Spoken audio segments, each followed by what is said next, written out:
This conference will now be recorded. Ramadan Kareem, everybody, and a warm welcome on behalf of the Middle East Investor Relations Association. Clearly a big topic, as we've already started discussing. This is sort of presented as a workshop, but it's a structured workshop. But what we would like you to do is clearly listen in as we go through the discussion.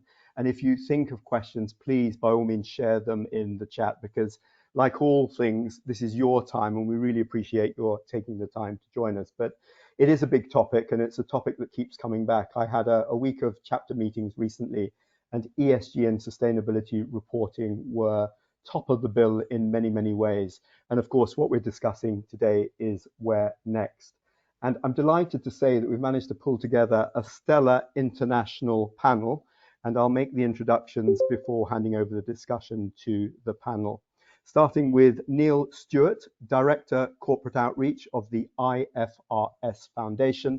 And I know from discussions with you that one of the bugbears that we have is all the acronyms, who's behind all these acronyms, and the fact that they're changing so much. So I'm sure that Neil's going to be able to address some of that for us. I'll then turn to Manayam Ben Lelahom, who is the Partner and Group CEO of Sustainable Square. And some of you will have responded to our recent ESG survey, and I would like to take the opportunity to thank you for doing that, because as Manayam reminds us, unless we have a critical mass of respondents, we can't really give you meaningful findings, and those findings will be shared with you in due course. And last but not least, Mylene Koch, who's based in Singapore, client advisory specialist at JP Morgan DR Group. And interestingly, if you look at the time spans that they're all speaking from, whether it's Mylene in Singapore, whether it's Manayam in Tunis, North Africa, or good old Neil, who's starting earliest for us in New York, I think we've got a wonderful reflection of what we're all trying to grapple with. And I'm delighted that so many of you have joined us from not just our region, but other parts of the world as well. And last but not least, just to remind you all again, this is supposed to be for you. And as much as we love presentations and discussion, we have to make it relevant for you. So use the Q&A facility or the chat function, and don't hesitate to put those in, and we'll try and pick them up later. So if I can now turn to the moderator, who will be Mylene. Thank you very much, gentlemen, and Mylene. Thank you, John. And once again, thank you everybody for spending time with us. My name is Mylene. I'm from JP Morgan Depository Receipts, and I've known John for a very, very long time. It's very nice to be able to partner with him again. I'm basically what is called a client advisory specialist, which means I work with companies from pre to post IPO. But my passion, seriously, is to really identify trends and insights to help companies, whether it's the C-suites, the IROs, and nowadays, Monem will know it's the whole sustainability team. So I'm very, very happy to basically help John and to have also this fireside chat first with Monem, and then we'll hand over to Neil. So without further ado, Monem, let's do our chat. So I understand that for the GCC, right, FYI, the has taken a proactive approach to driving ESG in the region in line with the national agenda. Can you please help us put in context, as far as market guidelines and regulations, what state are they in and what's forthcoming? Very good. First, thank you so much for involving me as part of this webinar. Thank you, John, and the MEIRA team for trusting me to be here. Ramadan Kareem, everyone. Just to put a context to your question, Marvin, things didn't really come, suddenly. Like it was like a sequence of events, that have started, 10 years ago, and then between different countries with small jurisdictions or small regulations, here and there, just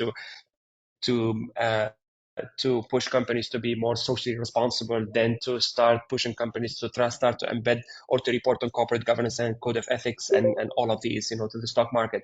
Then eventually the Dubai took the lead into establishing what we call the Dubai Declaration for Sustainable Finance, which happened before the COVID, where they pushed most of the banks and the financial institutions, in the UAE to kind of get on board with disclosure related to ESG. But then it was like a very small scale. It was not like something like very mandated, but it was voluntary. And then we've got more than 12 banks and financial institutions on board, to sign the pledge for the Dubai Declaration for Sustainable Finance. Eventually, the Abu Dhabi, they signed a similar one after the COVID. And then the UAE, we've been advocating for mandating ESG and sustainability disclosure in the UAE since I was based in the UAE. And then the ESCA, which is the Security and Commodity Authority, has reacted positively to all our calls and advocacy, events. And they established the ESG index, which is comprised of 32 indicators or 32 metrics, and they mandated it for companies that are listed in the DFM, the Dubai financial market, and the ADX, which is the Abu Dhabi exchange. Now we are in the second cycle of post that mandate, and we have successfully reached 97% of compliance rate in both stock markets on average. So we have like more than 97% of companies listed in both stock markets that are issuing on a yearly basis an ESG report or aligning the report with the GRI framework or the SASB framework, eventually referencing the ESG index requested by the stock market. As the UAE has mandated that, other stock markets in the Middle East, they started considering, putting at least a guideline or an ESG guideline where they voluntarily encourage organizations that are listed in the stock market in order to start disclosing on their ESG and sustainability practices. And Tadawul Stock Exchange, for example, in Saudi Arabia, has produced a guideline, an ESG guideline. Then the Qatar Stock Exchange, then the Bahrain Bourse, then the Kuwait Bourse. Then recently, the Oman Bourse, they issued a guideline, for ESG reporting. Then at certain point, the GCC countries, since they have the Gulf Corporation Council, they created a committee where they started discussion, since we have similar guidelines, because the 6 guidelines that were created, at the stock market exchanges, they're very similar. They're 99% similar, So they said, why don't we kind of standardize our ESG index or ESG metrics, across the GCC? And they created a guideline which is comprised of 29 metrics, ESG metrics. They go between environmental, social, and governance, and they standardizing them across the GCC since they economically, all the countries that are performing economically in the same environment, they are facing the same risks, the same issues, and they have the same kind of economic ambitions to grow and then to diversify the economy. So obviously the 29 indicators, they speak the economies, in the GCC, and then they started voluntarily encouraging more and more organizations to kind of start disclosing on their ESG practices. This is in alignment with the Sustainable Stock Exchange Initiative by the UN, and inspired from the GRI, from the SASB framework, and all the global accords that we all know globally. So after these announcements, we have seen an accelerated uptake of sustainability disclosure and reporting in the Middle East. And this is obviously encouraged by the jurisdiction.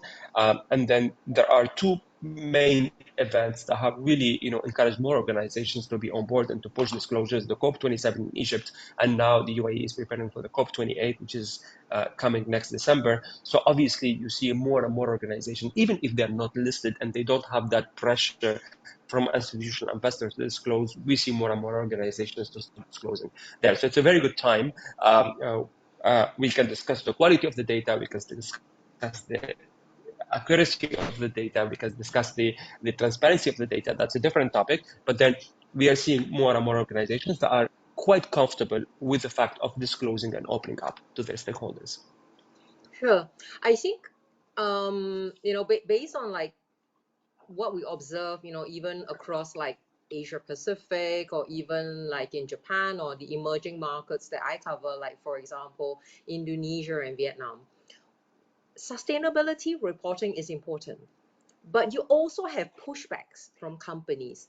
Do you see this happening in the region that you're covering, and what is stopping companies from embarking on this journey? I always refer to the topic of the business case. I think most of the companies, even globally, not just in the Middle East and the GCC, most of the companies haven't understood the business case of sustainability and ESG. They don't really understand why they're doing this. They're trying to navigate this through, but there are a lot of ambiguities and the way we are explaining ESG and where we're pitching ESG and sustainability to them, it's still vague. It's still not building a great business case, where they can adopt them. Then I think the pushbacks are coming from the availability of the data, the lack of resources. Obviously, a lot of organizations haven't yet built at least one manager or one officer, inside the organization that really tackles sustainability and ESG and collects all these data and then builds the business case internally and pitches for sustainability and ESG internally. These are some of the pushbacks. But then when I see that 97%, for example, in the UAE, 97% compliance with the regulation, with the ESG disclosure regulation, it gives a big hope that organizations are on board. Again, I'm not really here questioning the quality of the reports or the quality of the disclosures. We can talk about that because that's debatable. But then at least we're getting more and more organizations that are on board and they are not defaulting and they're even non-listed, they're voluntarily disclosing on their sustainability practices. Sure. One final question for you before we hand over to Neil, and then I'll get you back at the end of the session as well. What would you like to see happen in the next 12 to 24 months? To be honest, the impact of the regulation, the mandate in the UAE has been phenomenal. After the mandate, we've seen like 97% of all companies listed in the stock market are currently disclosing and reporting. So obviously, we want to see more jurisdictions and more stock markets, mandating, ESG reporting or sustainability reporting in their jurisdictions in their respective countries. Some of the issues that we see when we read and we go through reports that are being published today, the transparency of the data. Companies, they still don't understand that a sustainability report is a transparency tool. It's not a PR document, right? So you've got to create that balance between what your shortcomings and your good performance, because your stakeholders will definitely appreciate your shortcomings when you communicate them and you communicate a plan on how you can take on these shortcomings, and then you can commit to kind of overcome them. Accuracy of the data is still a big issue. We still spot some mistakes here and there in the reports, when it comes to their performance and collection of data. I want to see more companies that are taking their data management from the manual, heavy loading towards more automated approach, where they invest into softwares or invest into a technology that can help them to aggregate that data and use AI technology, for example, to build some analytics that can help them with the decision making. Because we don't want to report for the sake of reporting. We don't want a Yes. document that we shelf. We want a document that came after a lot of analysis and a lot of data aggregation between different departments to spot the inefficiencies and to build on the strength of the organization. Very, very true. Before we carry on with all your insights, may I now invite Neil to set the framework for us as well. And just as just sharing with the participants on this webinar, Neil has been working with me for 2 years, and he has kindly done these, you would say, I call them tutorials, to help my clients, my companies also better understand how to take baby steps on this sustainability journey. So without further ado, may I hand over to Neil. Thanks, Mylene. And thank you very much to John and to the Middle East Investor Relations Association for inviting me to talk about the International Sustainability Standards Board. And thanks, Manayam, for that excellent introduction and context setting for what's happening in the region around sustainability, and really remarkable progress. I'm going to take a step even further back and start with that question of why ESG. As Manayam said, one of the drivers is the business case. I'm going to talk about the investor driver. It's amazing to think, if you look back 50 years, that the value of a company was assessed by investors at 83% physical, tangible assets, plant, property, equipment, only 17% intangible. And then you come to today, 50 years later, it's 90% intangible. So when investors are looking at companies, they're thinking 90% intangible assets. And so no wonder then what we see such tremendous investor support growing. If you look at the UN Principles for Responsible Investment, basically the world's investment assets now take into consideration ESG risks and opportunities when seeking to allocate that capital. I recall being at the launch of the PRI at the UN, at the New York Stock Exchange in 2006, 20 signatories, about $1 trillion in assets under management. Fast forward to today, and over 5,000 signatories, over $120 trillion in assets under management, all seeking disclosure on ESG, incorporating ESG, environmental, social, and governance aspects into their investment analysis and decision making, and stewarding their assets. Now, against this backdrop, companies have been working incredibly hard with a whole array of voluntary standards and frameworks, sometimes guidance from exchanges, questionnaires, ratings, rankings. A lot of work has gone into ESG reporting, but investors say they're not getting the data they need. And so we're seeing a shift towards mandatory, and we're seeing a need for a global standard. And that's why the ISSB was launched at the time of COP26 in November 2021. The IFRS Foundation, which oversees the International Accounting Standards Board, or IASB, launched a new sister board, the ISSB. And they announced that they would be consolidating the Sustainability Accounting Standards Board, or SASB standards, as well as the Integrated Reporting Framework. And we published prototype standards to show our intention of creating this global language for sustainability disclosure, commonly agreed metrics and topics for companies around the world to disclose to their investors.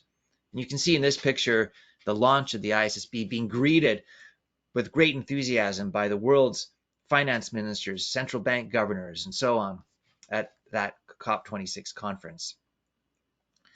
To be clear, the ISSB was created in response to market demand. Again, sustainability factors have become part of mainstream investment decision-making right around the world. We needed to end that alphabet soup, as we call it, the array of different voluntary standards and frameworks. If everyone could please put themselves on mute, if possible, thank you. And we had strong international policy support from, for example, the G20, the G7, the Financial Stability Board, many governments and regulators around the world to create the ISSB. So here's where the ISSB sits, a sister board alongside the IASB. Again, the IASB oversees IFRS, the International Financial Reporting Standards, used in the Gulf states and around the world, 144 different jurisdictions. I want to make a strong point. That third level of governance, the Foundation Monitoring Board, is chaired by IOSCO, the International Organization of Securities Commissions. And its current members include, for example, the US SEC, the UK, Japanese, Brazilian regulators, and the world securities regulators have really been involved in overseeing and building out the ISSB. Here is what the ISSB is doing. We're delivering standards that are cost-effective and efficient for preparers, that is for companies to use in preparing their communications, their disclosures. So suitable for companies of any size and any stage of development. And this is very important for realistic adoption around the world. These standards have got to be usable, they've got to be achievable. The second criterion is decision useful for investors. We have to surface that information that investors need for their stock picking and voting decisions, their capital allocation decisions. And we're using a process that is rigorous and transparent and international. So using the input of the market from preparers, from investors, from accounting profession and others, regulators, to create these pragmatic, and effective standards. Now, who's everybody involved in this process? This does not happen just with the ISSB as a standard setter saying, we're going to do this and companies are going to adopt it. It's got the support of the securities regulators, IOSCO again, and IOSCO is currently looking at the process of endorsing the standards for their members, our 130 jurisdictions that are members of IOSCO. We're going to need the audit standard setters like IAASB that's setting standards for the auditing ESG disclosure. As it becomes mandated, as it starts to be submitted to the regulators, the stock exchanges, increasingly ESG data will be audited. We need those standards.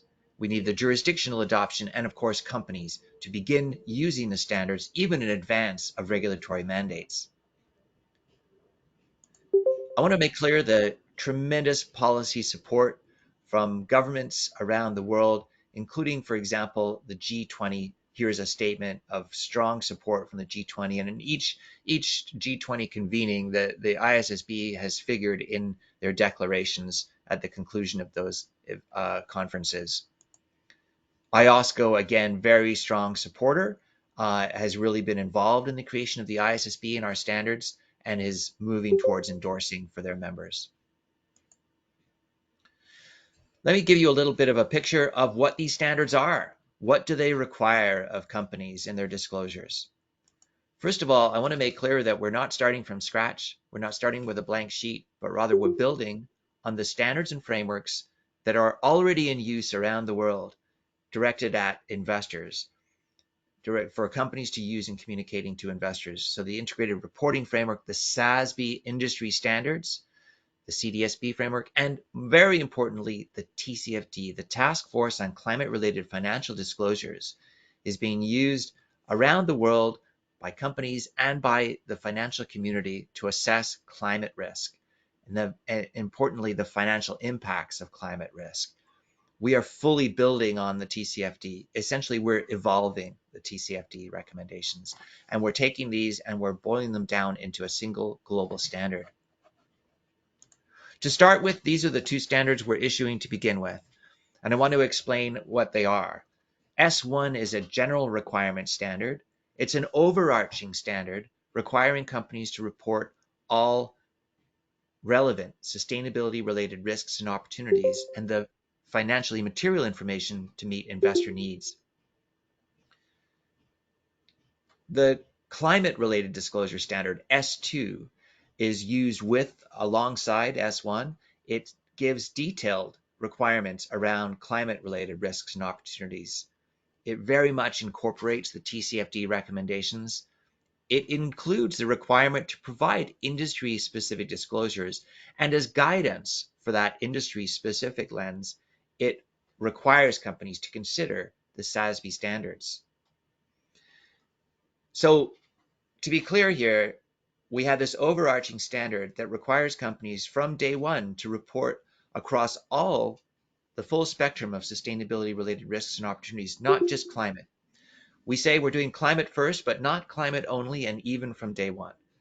So this general requirement standard requires companies to report, if material, on human capital, on social issues, on, for example, say data privacy or cybersecurity, and then it also requires, with specific requirements, the climate-related disclosure. We're actually using the TCFD structure right across our requirements. So that very elegant four-pillar structure of governance, strategy, risk management, metrics, and targets, we're applying that structure to any disclosure issue. How does a company address, say, human capital at the level of its board in terms of its strategy, its risk management, and then what metrics and targets is it using? What is material information in ISSB disclosure? We're using the same definition as the IFRS use. Okay, so the International Financial Reporting Standards determine materiality in terms of meeting investor needs, and that means information is material if it influences investor decisions. Very simply, that's what's material, and that's what a company needs to assess to determine what topics to disclose about and what metrics and data to disclose to investors that would be material information. Now, why are we requiring industry-based disclosures? Some markets and some companies are looking at this level, this layer of industry-based disclosures, including the SASB, use of the SASB standards, as an extra burden. It's actually the opposite. This reduces the burden for companies by focusing in just on that subset of factors that are likely to be material in your industry. So, and this is because issues that impact financial performance, ESG issues that impact financial performance, are different from an oil company to a technology company to a beverage or restaurant company. The other factor is that this is aligned with how investors work. The sector coverage, their portfolio allocation is almost all done along sector lines. This is easier for most preparers because the reporting then fits the profile of the business, reducing costs for preparers and minimizing the confusion for investors by surfacing the most relevant information. Some key factors of climate, the S2 climate standard, again, following very closely the TCFD recommendations. Transition planning, climate resilience, scope 1 to 3 emissions, scope 1, 2, and 3 emissions. If material, always remember if material. So what happens next? We issued the exposure drafts just about exactly a year ago. We just passed our 1-year anniversary. They went through 4 months of public consultation. The board began deliberating in public monthly meetings. Our 14-member International Sustainability Standards Board, which is chaired by Emmanuel Faber, former CEO of Danone, and now is gone into the final decisions have been made, and they are going into their final balloting or decision or approval stage and editing, and we're planning to issue these standards in June. In the meantime, IOSCO, as I mentioned, is beginning their review to see if they will endorse the standards for use by member countries, 130 jurisdictions. That doesn't mean those jurisdictions have to use the standards, but they may use them, and they're very likely to, particularly, I think, in IFRS countries. We're also beginning, or will be beginning very shortly, an agenda consultation. What are our priorities? What do we need to look at next in terms of specific requirements after climate? Biodiversity, human capital, human rights are the 3 key areas that we're studying, and we're going to be doing a public consultation on how we would approach these key areas and what other focus areas for our work will be in the next 2 years. The 4th project is integration and reporting, not just connecting financial statements and sustainability, for example, with our requirement to report at the same time, but genuinely beginning to show those interrelationships, the dependencies, the relationships that create and preserve, erode value. How to prepare? Well, for preparers, we're thinking about internal systems and processes that need to be put in place in terms of collecting and validating or verifying, assuring sustainability related information. We're thinking about how companies need to perhaps begin the process of really identifying what are the relevant risks and opportunities and what is the material information that investors need.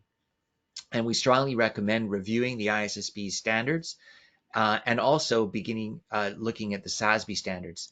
Indeed, the ISSB is recommending that companies begin, if they haven't already, even before the ISSB standards are ready, by applying the TCFD recommendations. And also the SASB standards, as I'll show you. I want to make it very clear that this ISSB climate standard is the evolution of TCFD. It's taking TCFD, which is a high-level principles-based framework, and making it into an accounting standard ready for regulatory mandates, for rules, ready for stock exchange requirements, ready for assurance. The ISSB is also recommending adopting the SASB standards. Again, this is a way to focus in on that subset of factors that are likely to be material in each industry. And just to conclude, I want to make it clear that we don't see disclosure as simply a compliance exercise. And this goes back to Manayam's point about the value to business. Reporting is a means to improving performance. Reporting is a means to assessing what matters to the business, how can you track performance, what targets should you have, and how to report and assess your progress on those targets, and then feed that back into the cycle of improvement. Let me conclude there and look forward to continuing the conversation. And also, you know, John, you may distribute this deck as a PDF to participants, and I'd be happy to communicate with anyone if you want to reach out directly as well. Cheers, Neil. Thanks, Neil. Let me just start off first by Neil, let's do a quick Q&A. And for participants, again, please do send your questions in through the chat function. Neil, I recall when we started these tutorials for companies 2 years ago across Asia, one of the pushbacks we kept hearing was, I'm a small cap, doesn't have anything to do with me, or my sector is not in scope, so I don't really need to care yet. Can you share with us, based on your observations, which countries, which companies are moving towards this ISSB and SASB standards? And is it really only adopted by large caps or certain sectors?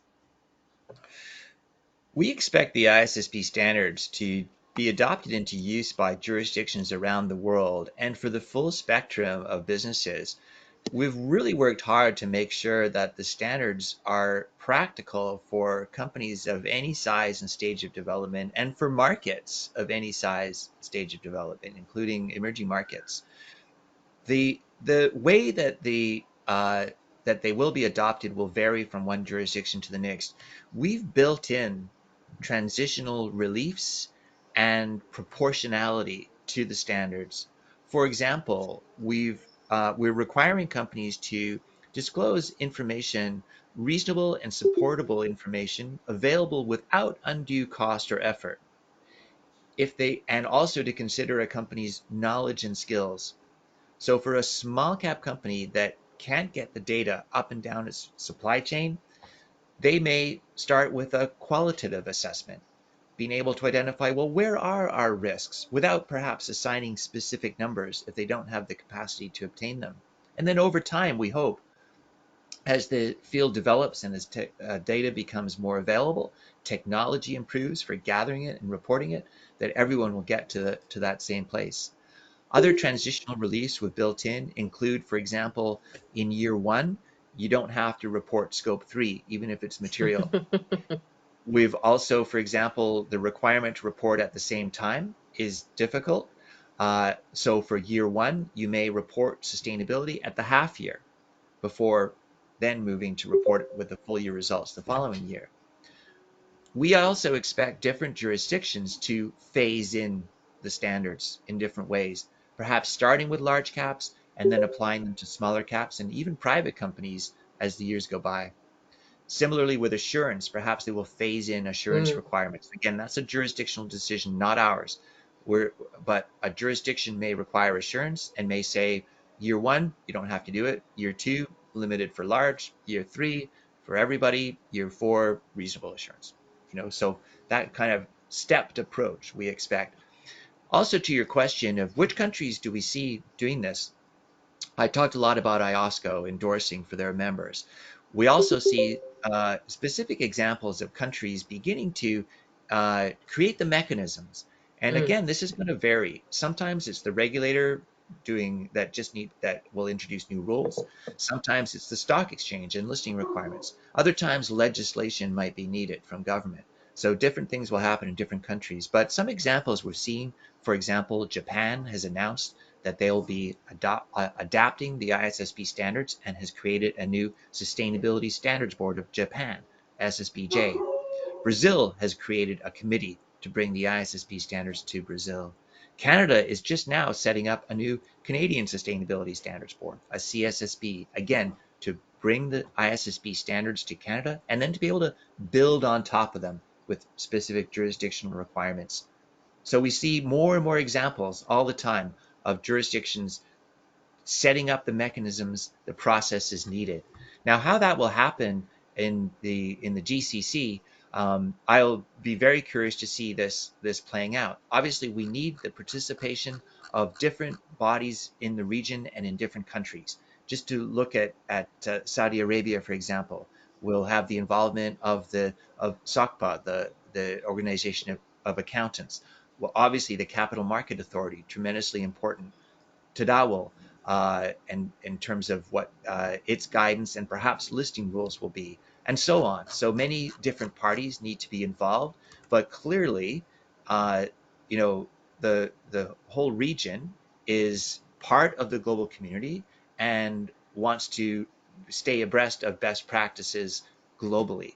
Saudi Vision 2030 is clearly propelling the region towards sustainability goals and objectives, and we do expect the region to be very much aligned with our approach to pragmatic but decision useful disclosure for investors. True. Linked to this is when you talk about like stock exchanges, and we know that they are one of the, you could say, the push factor, right? Pushing companies to say, please follow this framework. And for some of the stock exchanges out here where I sit, like the Taiwan Stock Exchange or India Stock Exchange, they have adopted for GRI. I mean, and then I remember one of the workshops that you and I did, some of the companies were saying, so do I throw GRI out the door now and look at SASB? What is your guidance on that?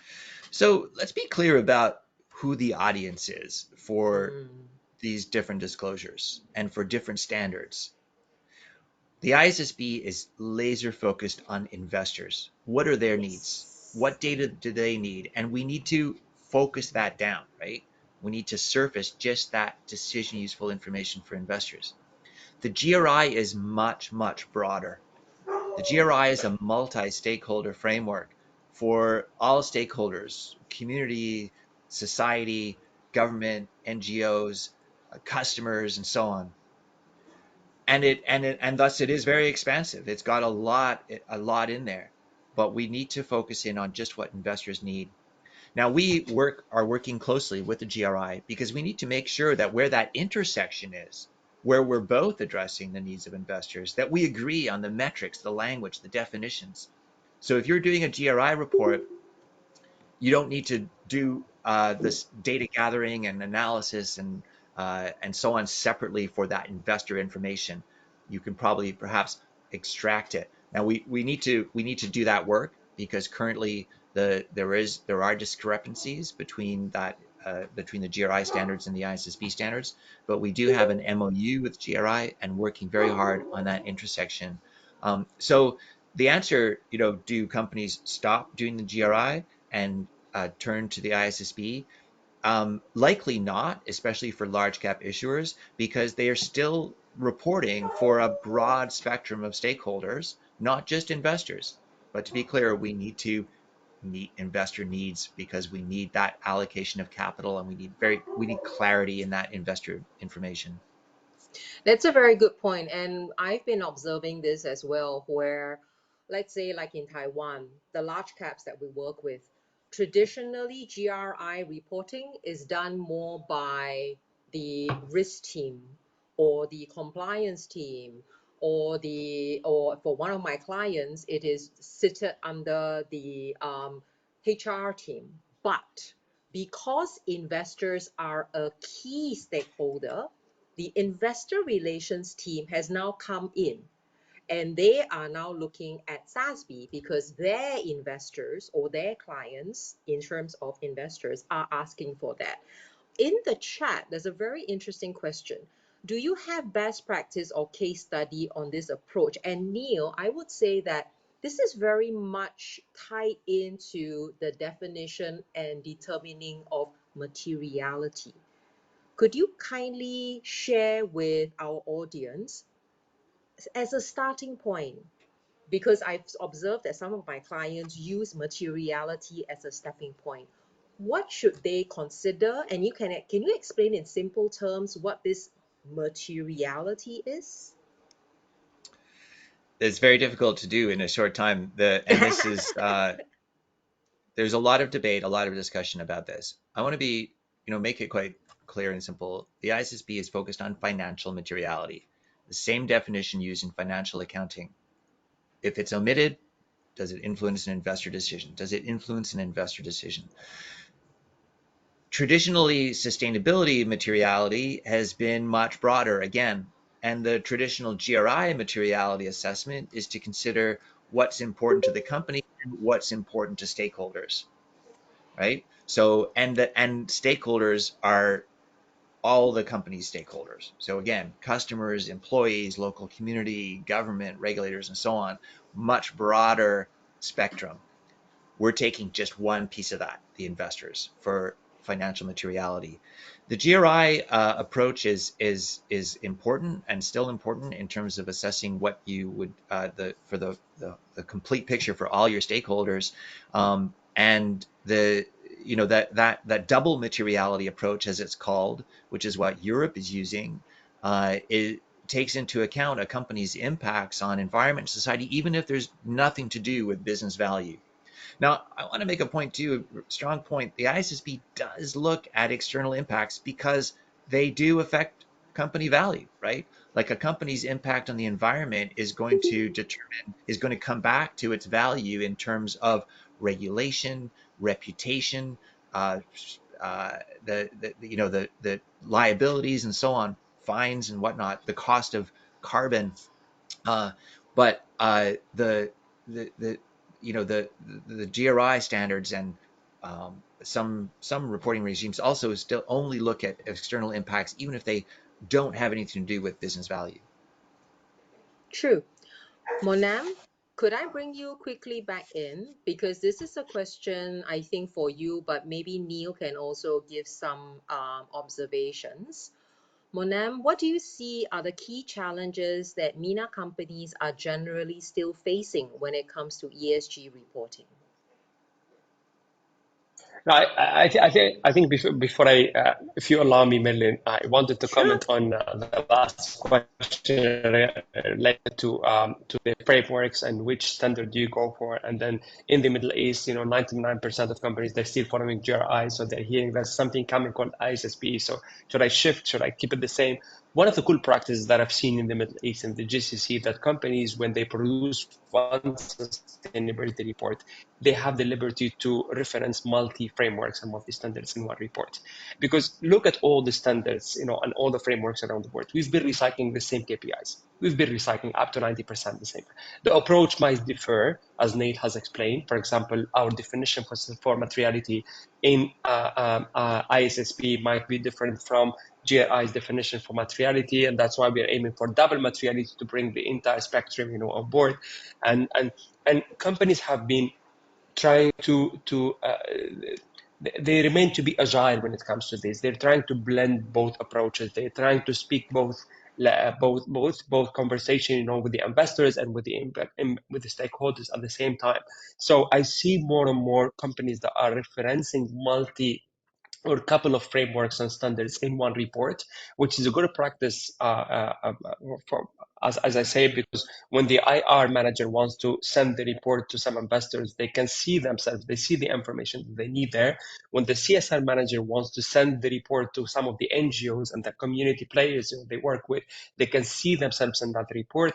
If they want to send it to their suppliers, they can see themselves. If they want to send it to their customers, they see themselves. So we have to develop a report that speaks multi languages, and then accommodates for different expectations from different stakeholders, including the investors, including the regulators, including the community players, the employees as well. They have to see themselves in the report. So that's why we're trying to reference multi stakeholders and multi frameworks in that. Going back to your question, you said, what are the shortcomings or what are the challenges that steel companies in the GCC are facing when it comes to reporting?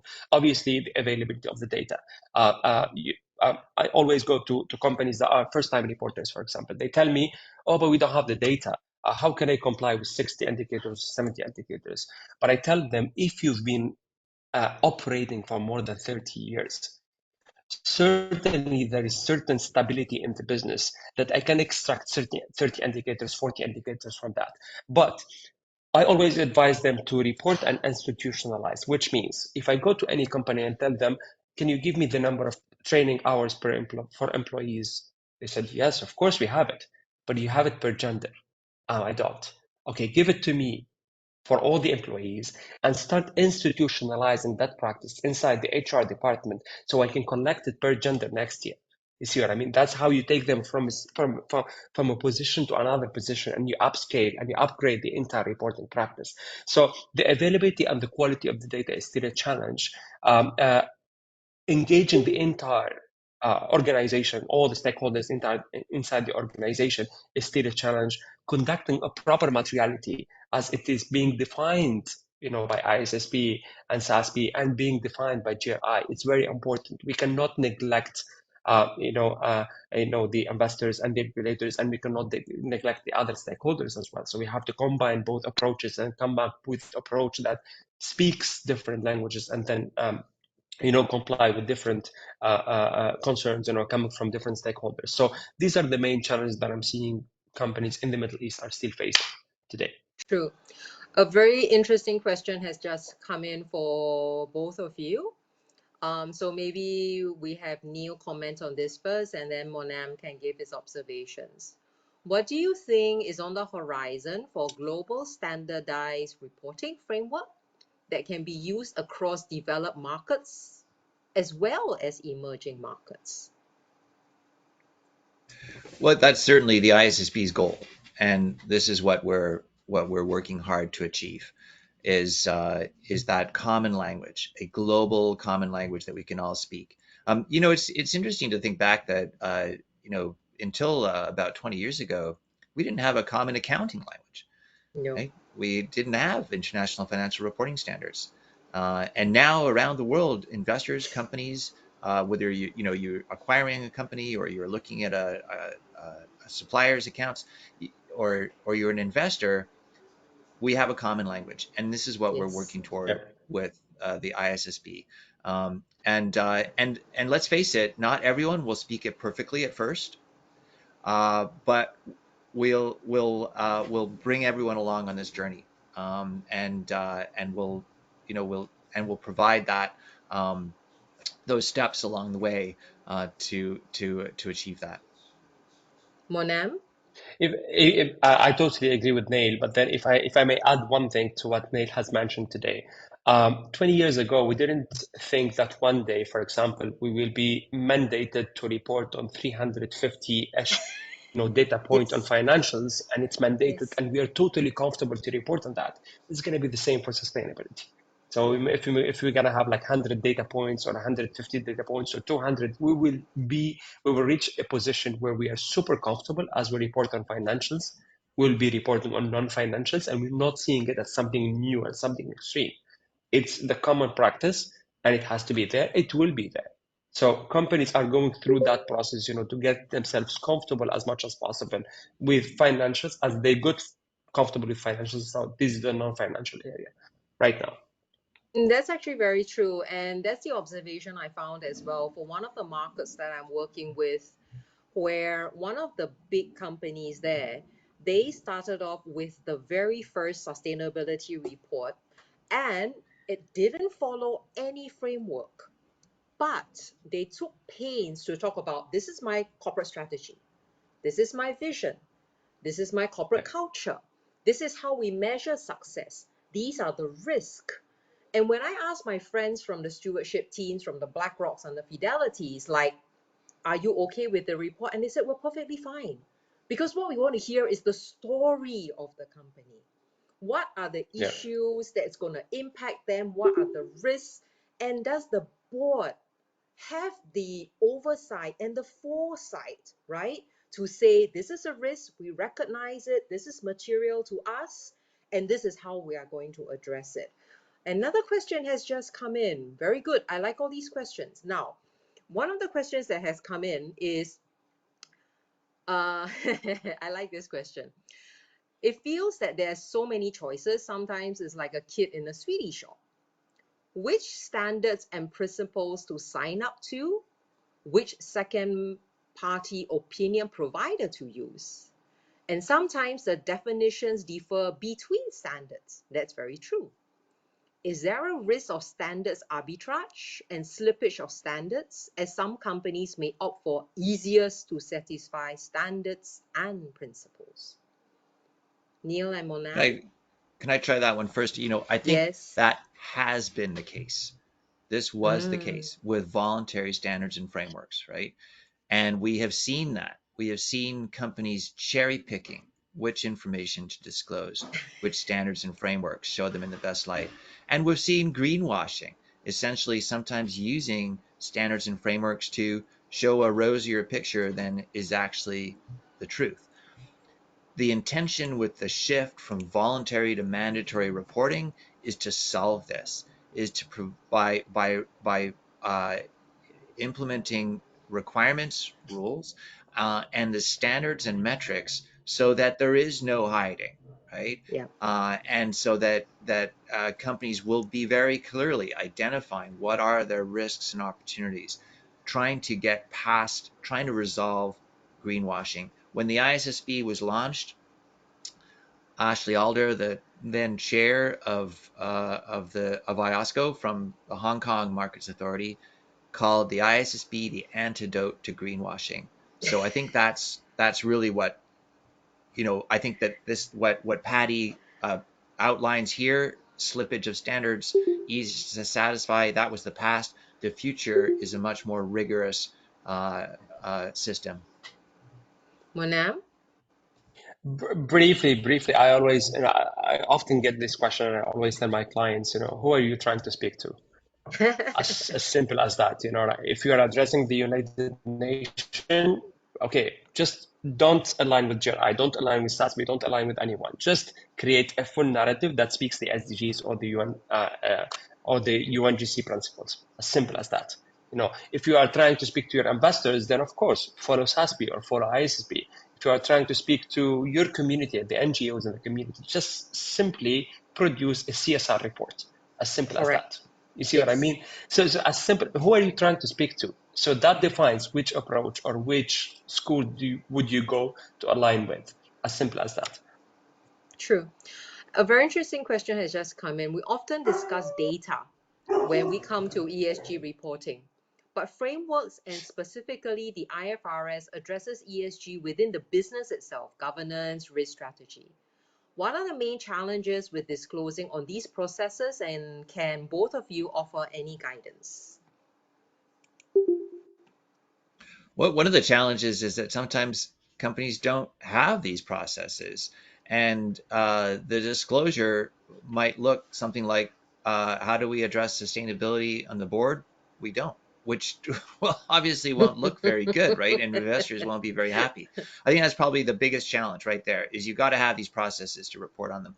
But secondly, in terms of some of the guidance, is this is exactly what the TCFD recommendations initially did and what the ISSB has then built on. Exactly what should you be talking about in terms of who on the board is responsible, what expertise do you have on the board, what are their processes for assessing sustainability information, signing off on it, reporting, and so on. In terms of strategy, how is management identifying risks and opportunities, and how is the business model changing? In terms and same with risk and so on. So the details, this is what the ISSB set out to do, is to identify, well, what should you be disclosing? Like what does an investor need to know about strategy and how your business model is changing in response to ESG factors and so on. So I think that that's where to look for guidance on these areas. Okay. A question has come in. Is ISSB an alternative to TCFD? And I guess linked to this is integrated reports. Are they still available? Are they still, around? What are your views on that? So the ISSB is the evolution of the TCFD, right? And in fact, the TCFD was very involved in the creation of our standards. We have taken that principles based framework, very high level, really quite elegant and simple, just the bare outlines, and we've colored in those outlines with detail. What details do we need around, for example, targets or scenario analysis or the use of carbon offsets to give an investor a full understanding, and also to provide suitable criteria for assurance. So the TCFD is basically evolved into the ISSB in a way that's ready for use in rulemaking, in assurance, and in reporting in, for example, filings to regulators, and especially investor grade information for investors. And then with regard to integrated reporting, it's still very relevant and very important. The integrated reporting framework continues to be maintained by both the ISSB and the IASB as a joint asset or resource, if you will. And we are recommending that this is how where companies can start in terms of, but I want to make clear, it's not just about some report or some document, it's about a way of thinking. And it's a way of thinking of how your business creates value, drawing on different pools of value, including human capital, as well as financial and natural capital. And what then value are you giving back to those resources and relationships, right? So this is a way how you start to think about your business model and communicate it. It's not just about some particular document that you produce. I agree. Monem, anything to add on that? Oh, that's very, very assuring what Neil has mentioned right now with regards to CFD and then the adoption of IR as part of the process as well. True.